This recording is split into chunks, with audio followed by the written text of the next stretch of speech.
ሜይ 15 የዕለቱ መልእክት ርዕስ በእምነት መጸለይ።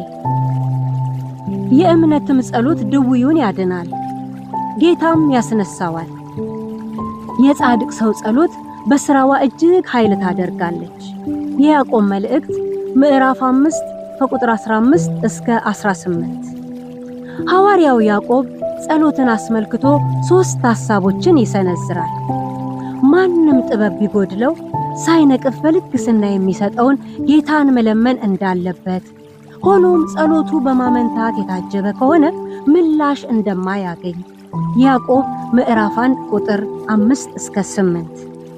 ሁለተኛው ጤናማ ባልሆነ መነሻ ሐሳብ የሚጸለየውን ጸሎት አምላክ እንደማይሰማ ያዕቆብ ምዕራፍ 4 ቁጥር 2። ሶስተኛው በእምነት የሆነ ጸሎት ተቀባይነት እንደሚያገኝ ይናገራል። ያዕቆብ ምዕራፍ 5 ከቁጥር 13 እስከ 18። በእምነት የሆነ ጸሎት ማለት እግዚአብሔር ይሰማኛል በማለት መታመንን በእርሱ ላይ ያደረገ ጸሎት ማለት ነው። ይህ ጸሎት መደገፊያው አምላክ ላይ እንጂ በምድር የምናያቸው ችግሮች ላይ አይደለም።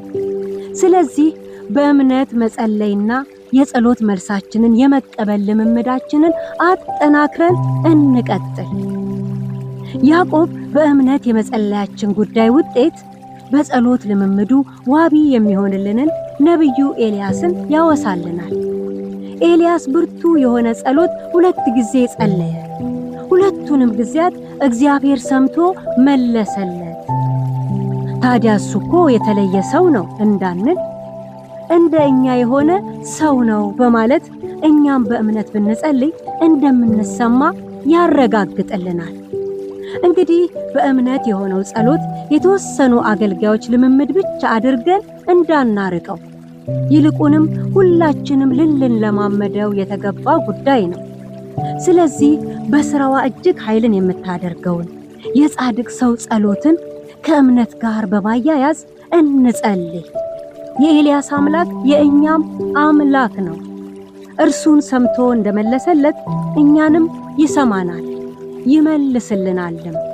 ይህን ጸሎት ለእኛ ብቻ ሳይሆን በችግር ውስጥ ላሉት ሰዎች ሁሉ በመጸለይ የጌታን ትድግና እንመልከት። ኃይል አለውና በእምነት መጸለይ።